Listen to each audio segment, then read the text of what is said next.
자, 오늘은 사도행전 17장 1절부터 9절을 보려고 합니다. 특별히 1절부터 4절을 중심으로 생각하겠습니다. 사도행전 17장 1절부터 9절을 읽고 1절부터 4절의 내용을 중심으로 오늘은 생각하겠습니다.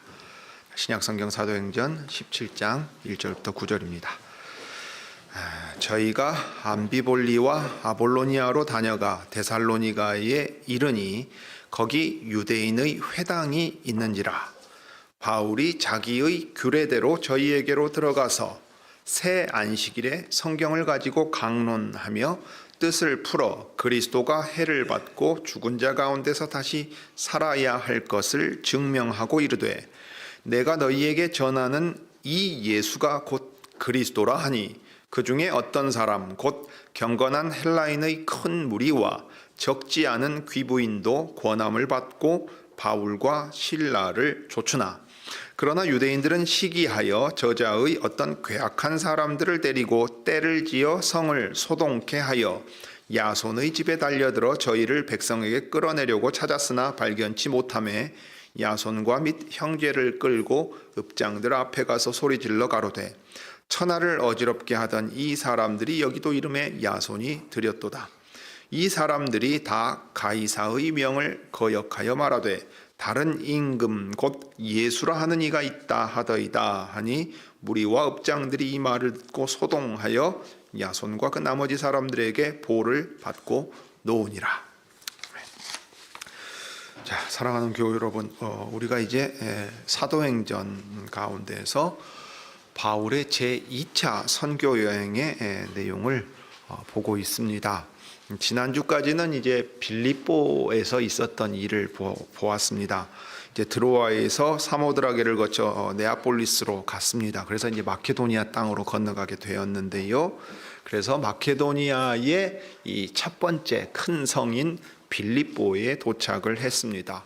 거기서 루디아라고 하는 리디아라고 하는 여인을 이제 만나게 되는데, 그 여인이 자기 집을 내어 주어서 그곳에 빌립보 교회의 형제 자매들이 모일 수 있게 되었고, 사도 일행을 또 돌볼 수 있게 되었습니다. 빌립보 감옥에 갇혔지만 간수에게 구원의 손길을 하나님께서 친히 내미시고, 또 그리스도께서 이제 로마 시민권자들인 이 사람들이 도망치듯 나오는 게 아니라 환송을 받고, 그러니까 떠나주시기를 정중히 요청하는 가운데 떠나올 수 있게 되었습니다. 그러니 복음이 귀신 쫓는 마술과 동급으로 취급을 받거나, 또는 유대인들이 와서 이상한 사설을 퍼뜨리고 가는 것이 아니라 적어도 로마 시민권자들이 와서 정중하게 어떤 일들을 행하고 또 귀를 기울일 만한 것이다 하는 정도의 인상은 남겨두었고, 빌립보의 교회는 서 있게 되었습니다.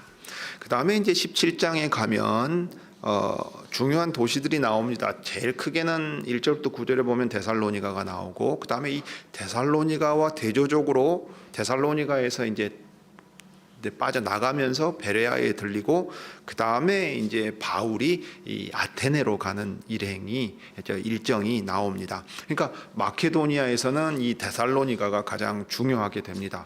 빌립보가 첫 번째 중요 도시였고, 크기와 거점이라는 점에서는 이제 데살로니가가 가장 중요하게 됩니다. 이 데살로니가는 우리가 바울의 편지 가운데 데살로니가 교회에 보는 첫 번째, 두 번째 편지가 데살로니가 전후서로 있는 겁니다. 이 역사를 보면서 이 데살로니가 교회에 보낸 편지의 내용을 같이 생각하면 아주 유익합니다.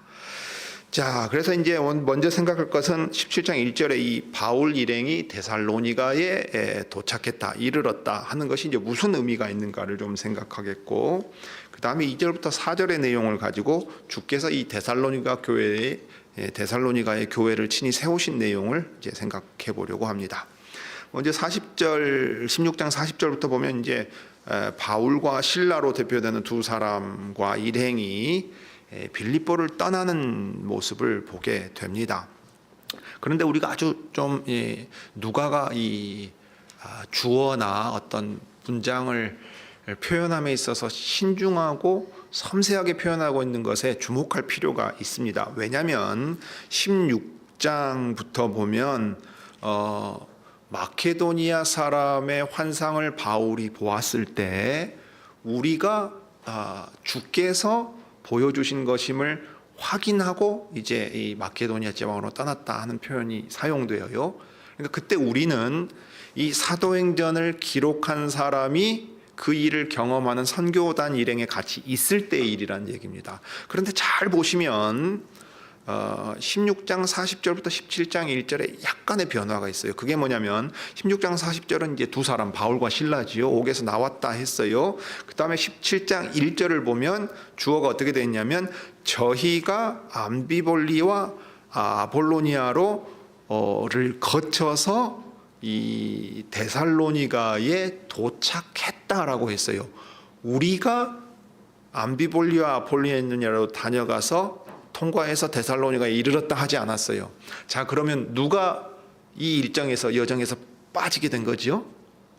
이 사도행전을 기록한 사람 누가가 이 여행에서 빠진 거예요. 그러면 이제 그 내용에 대해서는 기록하지 않았어요. 중요하게 이제 봐야 될 내용을 지금 누가가 기록해 놓고 있는 건데, 그러면 누가는 빠져서 어디에 있었을까요?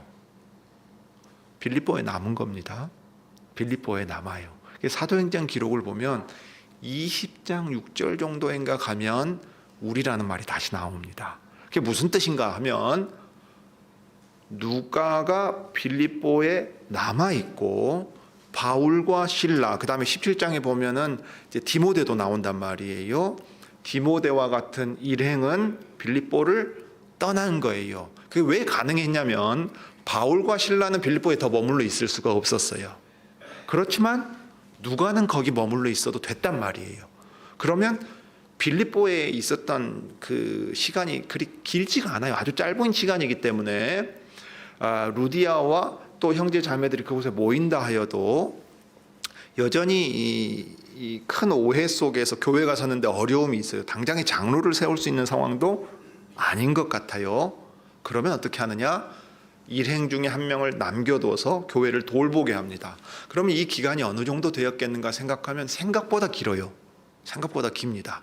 그러니까 빌립보 교회를 생각할 때 우리가 바울이 빌립보서를 쓴 걸 떠올리면 아주 좋아요. 그러면 이제 누가가 거기에 있으면서 언제까지 하냐면 여기 데살로니가, 바울 일행이 데살로니가에 갔다가 베레아를 거쳐 아테네에 갔다가 고린도까지 간단 말이에요. 그러면 한 4년여 시간을 누가가 돌보게 됩니다. 그래서 빌립보 교회가 든든하게 서게 되는 일을 우리가 이제 이 기록 자체에서는 알 수가 없지만 이후의 사도행전이나 기록을 종합해서 생각해 본다면 이 누가가 이 빌립보 교회를 돌보게 되고, 특별히 누가가 바울의 동역자로서 함께함으로써 이제 바울의 목회적인 돌봄이 여기 빌립보에도 여전히 먹힐 수 있었다 하는 것을 우리가 이제 생각해 볼 수 있습니다. 자, 바울과 실라는 이 선교단 일행을 이끄는 지도자들이에요. 그러면 이제 빌립보에는 머무를 수가 없습니다. 그리고 마케도니아 지역에 주의 복음을 전하라고 부르신 것을 알아요. 그러면 이제 그 다음에 여정을 어떻게 계획하고 나아가야 되겠는가 생각해 볼 수 있는데, 빌립보가 이제 마케도니아의 첫째 가는 도시다 할 때는 순서라는 의미에 있어서도 그렇고 중요성에 있어서도 했어요. 그렇지만 이 주요 도시들, 마케도니아 지역을 다니려고 치면 이제 그 다음에 아주 중요한 도시들을 찾아가는 방식으로 하는 게 좋습니다. 그리고 이 로마 제국의 통치 아래에 있을 때에 그런 기반이 잘 닦여 있었어요. 그게 뭐냐면 도로입니다. 여러분, 모든 길은 로마로 통한다 하는 말을 아실 거예요. 이런 말이 있을 정도로 로마 제국은 도로를 잘 닦아 놓았어요. 특별히 마케도니아 지역은요, 그 애꾸는 빌립하고 그 아들 알렉산드로스 대왕, 알렉산더 대제라고 부르는 이 사람 때에 자기들 고향이에요. 그러니까 이 마케도니아와 아가야 지방 하면 오늘날 그리스 지역이란 말이에요. 이쪽은 로마가 그 문화적이거나 사회적인 교류를 통해서나 상업을 통해서든지 아주 길을 잘 닦아 놓아서 연결들이 잘 되어 있었습니다. 그리고 이 마케도니아 지역은 특별히 로마의 초대 황제 아우구스토스의 입장에서는 아주 중요한 도시였어요. 지역들이었는데, 왜냐하면 자기를 지지했거든요. 자기를 지지했어요. 그래서 1차, 2차 그 내전 일어났을 때 여러분 브루투스라든가 뭐 안토니우스라든가, 이 안토니우스는 클레오파트라랑 연결되어 있는 이름이라고 말씀드렸잖아요. 그 배경이 다 연결되어 있어요. 그러니까 마케도니아의 자유 도시로 선언해 준 도시들이 있습니다. 그리고 로마의 시민권을 직접 주장할 수 있을 만큼 그 권리를 인정받던 곳이 빌립보가 그랬고, 그 다음에 여기 데살로니가라는 곳이 이 마케도니아의 수도입니다. 가장 중요한 도시였어요. 그리고 여기 이제 전에 나눠드린 지도를 여러분이 만약 가지고 계시면 보시면 좋은데, 빌립보에서 남서쪽으로 좀 내려오면 아볼로니아가 있고, 거기서 암비볼리가 있고, 그 다음에 거기서 좀 더 남서쪽으로 내려오면 이 아볼로니아가 있습니다. 그런 다음에 데살로니가로 이어지는데, 이게 우리로 치면 큰 도로로 따라가다 보면 나오는 도시들이에요. 그러니까 중요한 도시들입니다. 특별히 이제 이 선교를 어떻게 진행해야 될까 계획을 가지고서 나아가야 되는데, 로마가 도로를 잘 닦아두었고 이 도로를 따라가다 보면 큰 도시들을 만날 수 있으니까 이 도로를 따라가면서 어느 지역에 거점을 삼으면 아주 좋은 거예요. 왜냐하면 그 거점을 딱 삼는 곳이 다 두루 연결되어 있어서 복음이 전파되기 아주 좋은 기반들이 닦여 있다 이 말입니다. 여러분 광주에서 서울을 간다고 생각해 보세요. 여러분이 차로 간다고 생각해 보세요. 그러면 어떻게 가요? 여러분 여기서 무슨 담양에 국도 타고 꾸불꾸불 안 가잖아요. 명절에 길 막혀서 가면 모를까. 가장 기본적으로는 고속도로 타지요. 고속도로 타면 여기서 중요한 도시 어디 거쳐요. 자, 광주에서 올라가면 일단 전주 있을 거 아니에요. 그 다음에 대전 나올 거 아니에요. 물론 이전에는 대전 논산 가가지고 대전 갔지만 지금은 천안 논산 구간 뚫려서 딴 길 가지요.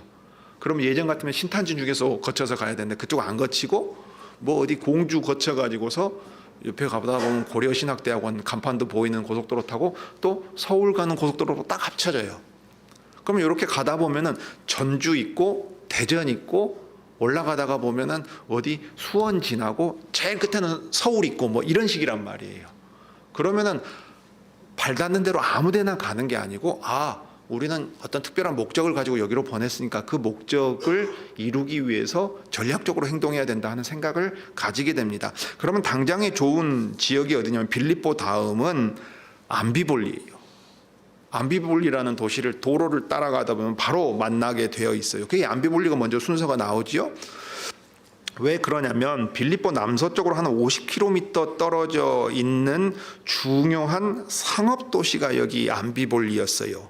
그리고 주전 168년에 로마가 이쪽 지역을 마케도니아를 정복할 당시에요, 마케도니아의 첫 행정구역의 수도가 여기 암비볼리였습니다.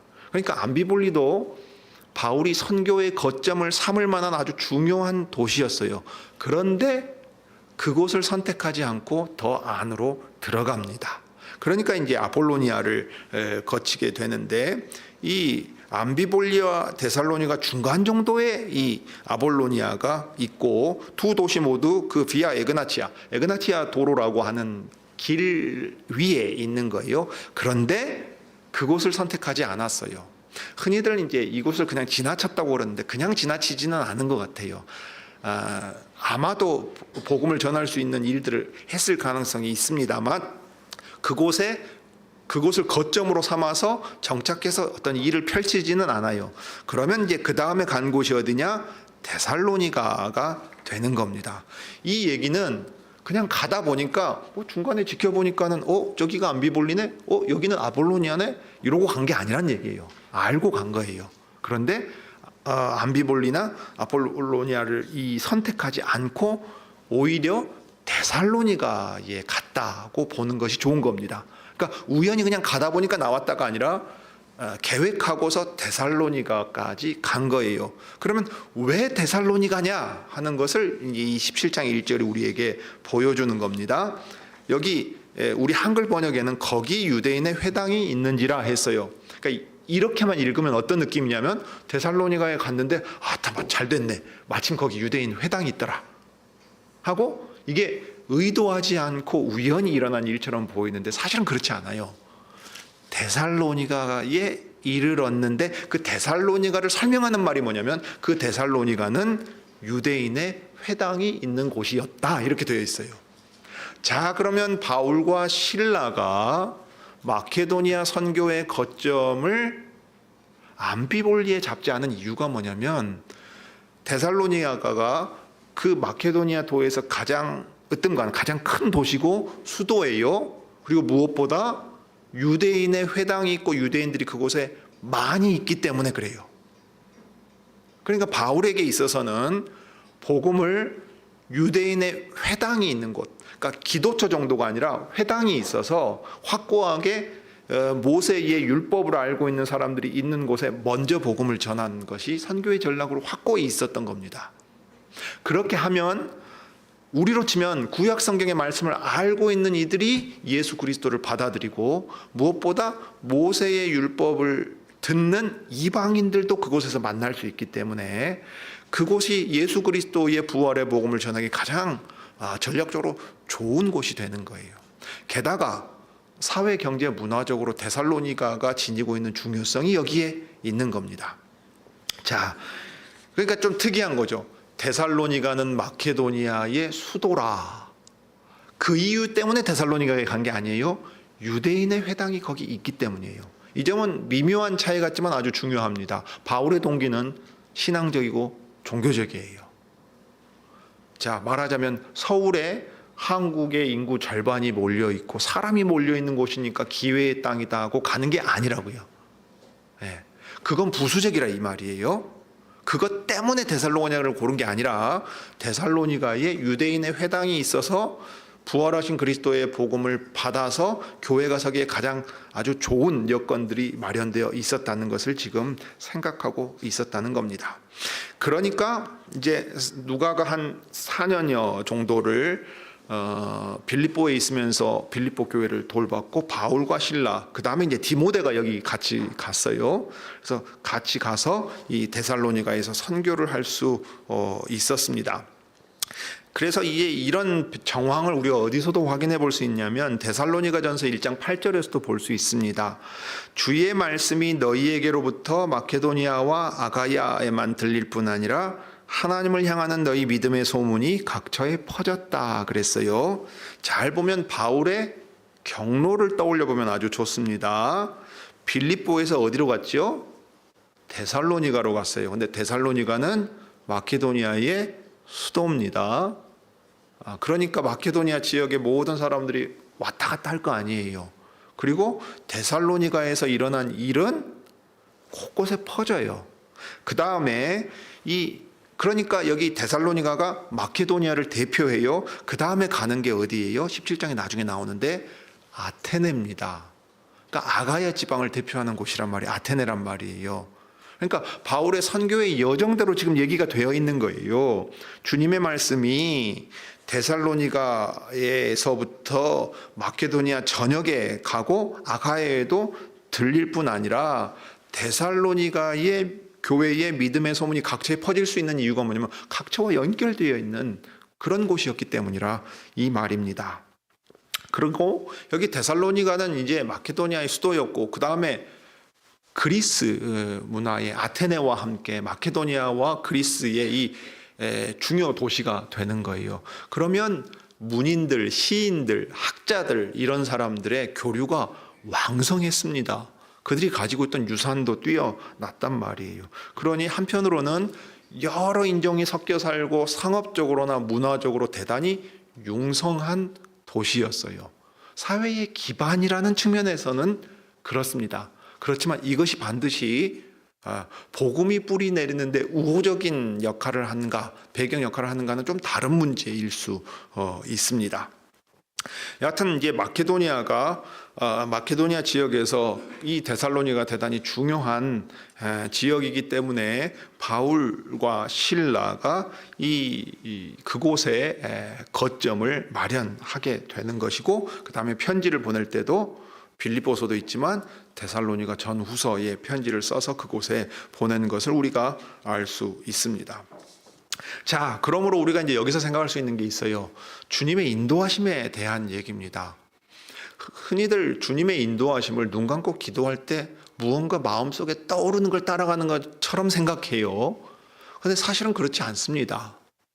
오히려 바울의 선교단 일행에게 있어서 그 일은 매우 비상한 특별한 일이었어요. 이게 16장에 기록된 마케도니아 사람의 환상을 본 일 아닙니까?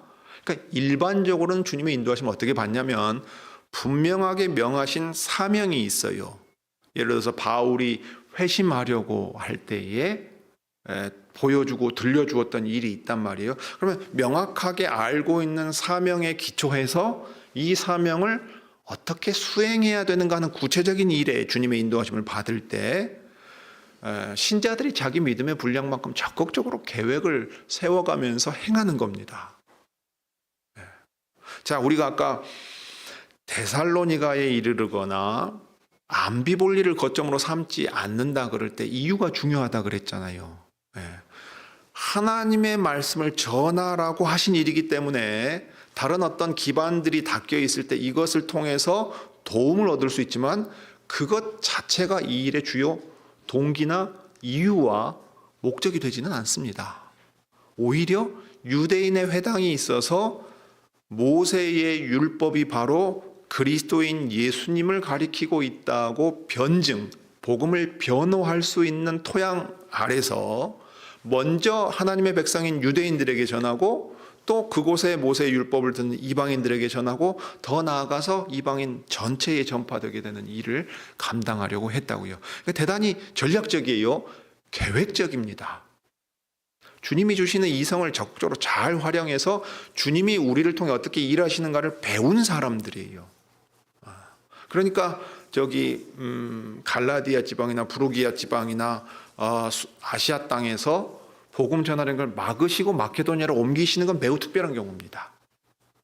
그러니까 주님의 인도하심을 받을 때 우리가 주님의 뜻을 깨달은 대로 큰 사명을 깨달았으면은 거기에 대해서 내가 어떻게 해야 되겠는가 하고 생각하고 할 수 있는 것은 무엇인가? 그러면 내가 이것을 하는 동기는 무엇이고 지금 이 방법은 어떻게 진행되는가를 잘 따져보고 계속해서 훈련받는 사람이 돼야 돼요. 이번 주에 이제 수능이 있잖아요. 수험생들의 마음 참 좀 복잡하겠지요. 긴장도 되고 여러 생각이 많을 거예요. 인생의 진로를 생각할 때 주님이 나를 위해 무엇을 하라 부르셨나 이 생각이 들어요. 예전에 루터 선생 때는 직업 소명설이라고 그랬죠. 한 직업에 평생 동안 종사할 수 있었으니까 이 직업 자체가 주님이 부르신 거라고 생각했어요. 여러분 우리 시대는 그렇지 않지요. 30년 넘게 한 직장에서 일할 수 있는 시대는 진작 지나갔습니다. 지금은 직업 자체가 이 직업을 택하는 게 주님이 부르신 일이라는 게 아닌 걸 우리는 알아요. 사회 변화 가운데서. 그러면 어떤 직업을 택하든지 또는 인생의 이 진로가 몇 번은 뒤집어지고 바뀌어요. 대학 때 선택한 전공으로 직장을 잡는 경우도 드물거니와 그 직장에서 평생 일하는 것도 드물어요.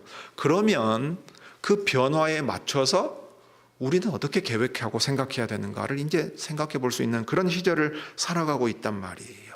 그러면 내가 지금 우리 시대 속에서 무엇을 준비하고 어떻게 해야 될까를 잘 생각해야 돼요. 항상 중심에는 주님이 명확히 알려주신 뜻의 기초에서 내가 알지 못하는 것을 구하며 나아갑니다. 그리고 시행착오 가운데서 이것을 배워요. 그러니까 그 점에서 신자에게는 뭐랄까 실수할 수 있는 자유를 주께서 주시는 거예요. 왜냐하면 그래야 배우거든요. 우리가 주님의 뜻을 명확하게 분별해가지고 항상 바른 선택만 한다면 최고겠지만 우리가 자녀를 키울 때 경험하는 것처럼 오히려 그런 모범생은 매우 드물어요. 매번 실수를 통해서 수정하고 바로잡으면서 바른 길로 갑니다. 그렇게 되면 이제 연단을 받고 확고해지지요. 아, 주님의 뜻은 이렇게 행하는 것이다 하고 확신이 생기는 거예요. 이게 신자의 믿음이 단련되는 겁니다. 그래서 그럴 기회를 줘야 돼요. 그 점에서 목사나 장로, 감독자 된 이들이 교우들에게 어떤 것을 지시하거나 그렇게 하지 않으면 안 된다고 말하지 않습니다. 하나님의 말씀에 비침을 받고 심지어 여러분이 선택에서 실수하는 일이 있을지라도 책임지는 법을 배워가면서 신자는 주님의 인도하심을 어떻게 경험해야 되는가를 보게 해요. 그때 목자는 지시하고 그냥 데리고 가는 게 아니지요.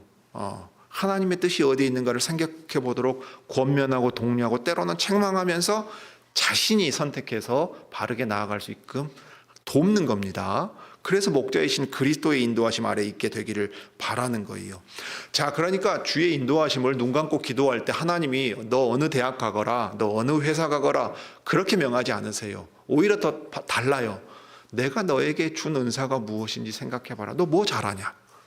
무엇을 할 수 있느냐? 그러면 그 일을 하기 위해 얼마만큼 준비가 되었느냐? 그럼 지금은 너 무엇을 할 수 있느냐? 이걸 생각해 보는 거란 말이에요. 여러분, 제 아무리 명예롭고 아주 중요한 자리를 내게 준다 그래도 내가 그 준비가 안 되면 못하는 겁니다. 여러분, 지금 갑자기 그냥 가정을 해보자고요. 자, 대한민국의 지금 대통령이 갑작스럽게 물러나가지고 대통령 공석이 됐어요. 당신 잘할 것 같네. 당신 해보세요. 목사로서도 잘했으니까 대통령도 잘할 거 아니에요. 이렇게 산다 그러면 제가 뭐라고 답해야 되겠습니까? 아이고, 그런 소리 마십시오. 목사의 직무에 대해서는 제가 준비를 해왔지만 대통령이라는 직무는 얼마나 막중한 책임이고 그에 필요한 준비들이 있지 않습니까? 그거 준비되지 않았을 때 그 자리에 앉으면 얼마나 재앙과도 같다는 것을 우리가 다 경험했지 않습니까? 이렇게 말하지 않겠어요? 그러니까 이 준비들을 다 갖추게 하는 거예요. 바울이 이 이방인 선교의 지도자 역할을 할 수 있었던 건 바로 그런 겁니다. 이방인 선교를 감당할 수 있을 만한 준비들을 그 사람을 모태에서 태중에서 구별하시고 준비시켜 오시고 다음에 유대인 중심으로 생각하는 이 주님의 뜻을 어긋나서 힘써 반역하는 일에 있어서 저기 다마스커스로 가는 길 위에서 나타나셔서 바울을 회심시키시고서는 겸손하게 만드신다고요.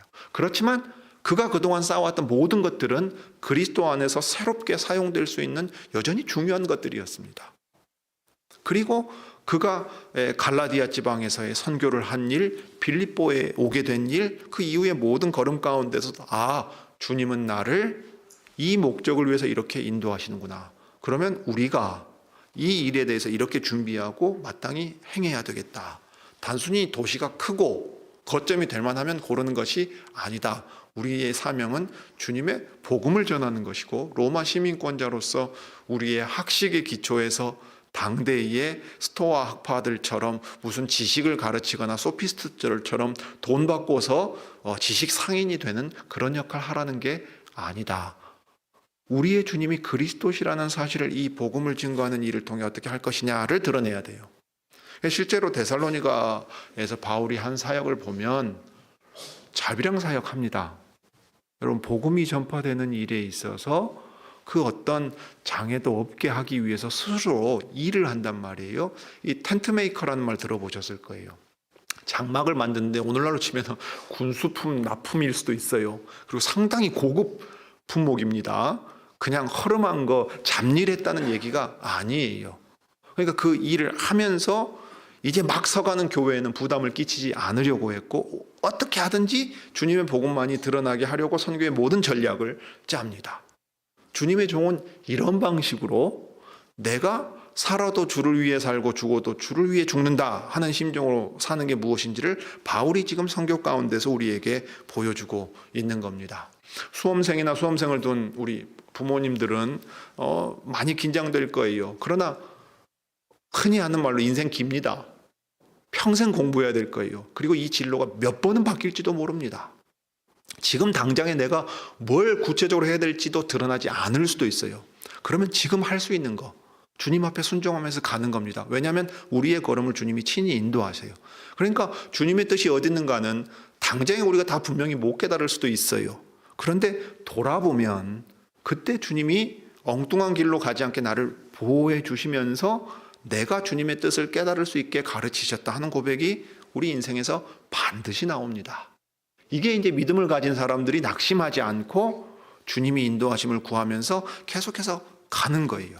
그러니까 학생 여러분들도 여러분의 진로를 계획하실 때, 공부하실 때 성실하게 하세요. 시험 한 번으로 여러분의 인생 판단받지 않습니다. 물론 세상은, 여러분의 친구들은 수학능력고사의 시험이 내 인생 최대의 업적인 것처럼 평생 울고 먹을 거예요. 학력고사 때도 그랬어요. 어떤 부부가 부부싸움 할 때 부인이 화가 나면 그랬어요. 내가 당신보다 학력고사 점수가 높았는데 이런 얘기를 평생 동안 했다는 얘기를 들었어요. 예, 어느 대학에 가면은 내가 어느 대학 학생이고 심지어 어느 과에 있는지 과 잠바 입어가면서 드러내려고 한단 말이에요. 얼마 전에는 지금은 공립대학이 아니지요. 한 대학에 학부모들 스티커까지 만들어가지고 내가 이 대학 다니는 자식 부모요라는 스티커 만들어서 와글와글 한 적이 있었습니다만은 아무것도 아니잖아요. 자, 이제 인생 오래 사시고 퇴직하신 분들이나 퇴직할 무렵 되신 분들 떠올려 보십시오. 대단한, 남들이 인정할 만한 대단한 직장 들어간 거, 옛날 학력고사 점수 잘 받았던 거, 그 의미 있던가요? 시간 지나고 보면 그 인생 자체가 평가받을 거란 말이에요. 그러니까 사람의 시선이나 당장의 어떤 결과들을 붙잡지 말고 주님이 우리 인생을 평생도록 선하게 인도하신다는 확신 아래서 지금 내가 해야 할 일, 할 수 있는 게 무엇인가를 깨닫고서 걸어가시기 바랍니다. 성실히 걸어가는 사람 못 당해냅니다. 그 공부도 마찬가지입니다. 기본은 엉덩이로 해요. 제 아무리 머리 좋아도 엉덩이 붙이고 공부 안 하는 사람은 공부 못합니다. 물론 엉덩이 붙이고 앉았을 때 속도가 다르죠. 그러면 빨리 달리는 사람은 빨리 가라고 내버려 두십시오.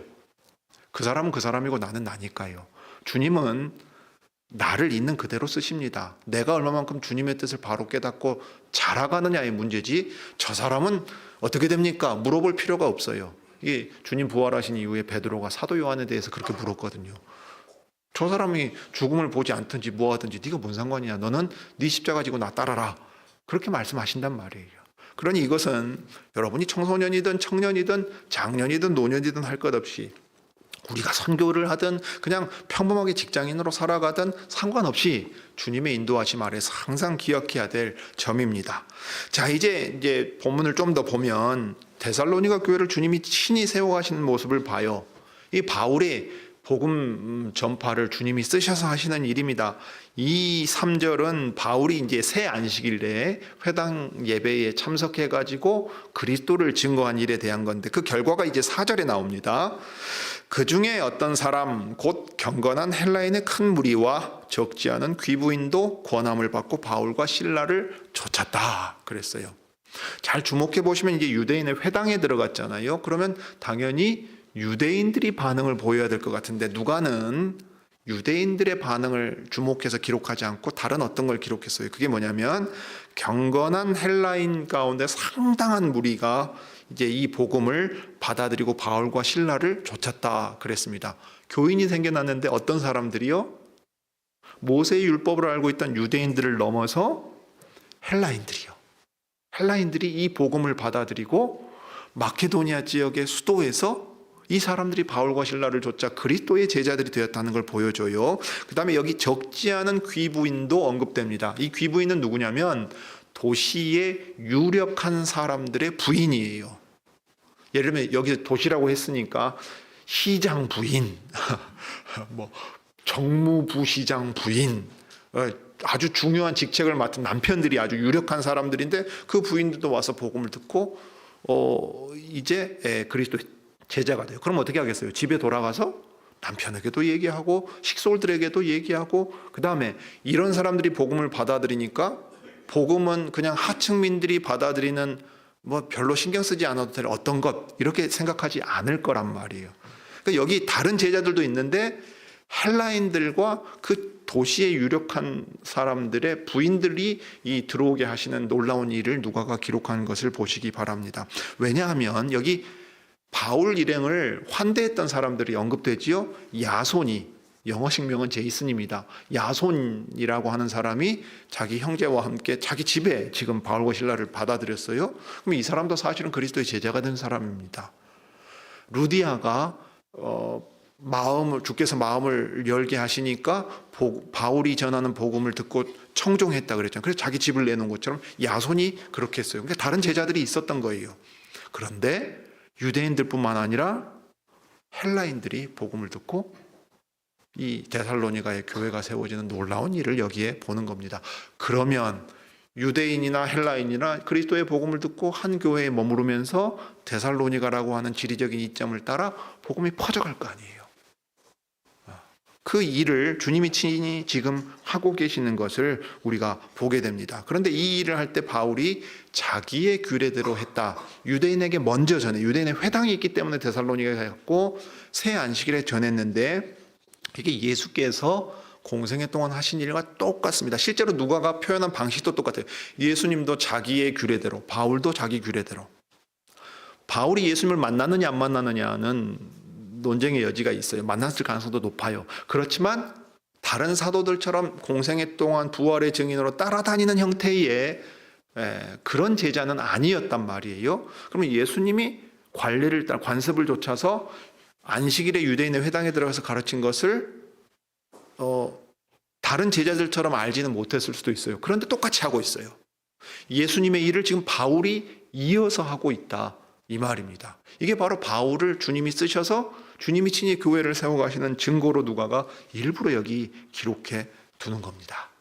바울이 바울과 실라를 주님이 친히 쓰셔서 주님이 하셨던 일을 이어가게 만들고, 그래서 유대인들을 먼저 부르시고 헬라인도 부르시는 거예요. 로마서에도 보면 나오는 이야기들 아닙니까? 먼저는 유대인에게요, 첫째는 헬라인에게요, 나중은 유대인에게요, 나중은 헬라인에게라. 그러니까 유대인이나 이방인이나 이것을 이렇게 표현했어요. 근데 순서의 차이가 있어요. 왜냐? 바울이 로마서 11장에서 얘기한 대로 보면은 하나님께서 자기 백성을 버리셨느냐? 그럴 수 없느니라 하고 말한 것 때문에 그래요. 자기 언약을 폐하지 않고 여전히 혈통을 따라 유대인들에게 하나님의 자비로움을 나타내시기를 기뻐하시고, 그래서 그들이 먼저 복음을 듣게 하실 때 헬라인도 유대인과 동등하게 주 예수를 믿음으로 하나님의 백성이 되게 만드는 일을 해 가십니다. 그렇게 해서 데살로니가라고 하는 마케도니아 지역의 대표적인 이 이방인들과 유대인들이 하나 되는 그리스도의 교회가 설 수 있도록 주님이 친히 지금 인도해 가고 계십니다. 이제 이 일에 대해서는 우리가 조금 더 이어서 나중에 더 살펴보도록 하겠습니다. 기도하시죠. 은혜가 풍성하신 하나님, 우리 아버지, 바울과 실라 일행을 쓰셔서 이제 빌립보에서 데살로니가로 가게 하시고, 참으로 그들이 하나님의 뜻을 분별하여 행할 수 있는 준비들을 갖추게 되었음을 유대인의 회당이 있는 데살로니가에 자신들의 선교 거점을 삼음으로써 또 나타내 보이셨습니다. 참으로 주님의 인도하심을 생각할 때 주님이 저희를 지금까지 준비시키시고 또 깨닫게 하시는 것들을 전부를 써서 그 위에 주님이 그것들을 쓰시고 주님의 복음을 전하게 하시고 교회를 세우신 것을 저희가 봅니다. 그러므로 저희 각 사람의 인생의 걸음에 있어서나 이 교회의 걸음에 있어서 주의 말씀을 깨닫는 대로 자신이 할 수 있고 해야 할 일들을 행하게 저희를 도와주시되, 주님 그 걸음 다음의 걸음들을 주님이 친히 한 걸음 한 걸음 인도하셔서 저희로 믿음 안에서 성숙해지고 분별력을 더욱 갖추며 그리하여 주님이 쓰실 만한 그릇들로 더욱 준비되게 해주시기를 구합니다. 특별히 주님이 친히 바울이 전하는 복음을 쓰셔서 여기 데살로니가에 하나님의 말씀을 받는 이들이 모이게 하시되, 더 나아가 그 시대의 아주 중요한 사명인 이방인들에게 하나님 나라의 문을 여시고 교회를 세우신 것을 보게 됩니다. 주님, 우리 시대가 참으로 어둡고 인구는 줄어들고 사회 경제적으로 저희가 서 있는 지역이 약화될 수밖에 없음을 알고 있습니다. 그러나 주님의 복음은 매이지 않고 약해지지 않으며 주님이 뜻하시는 대로 주님의 교회가 서서 주님의 일을 행할 수 있을 줄 아오니 주님의 뜻을 저희에게 가르치시고 주님이 맡기신 일을 신실하게 감당할 힘을 또 저희에게 주옵소서. 주 예수님의 이름으로 기도드립니다.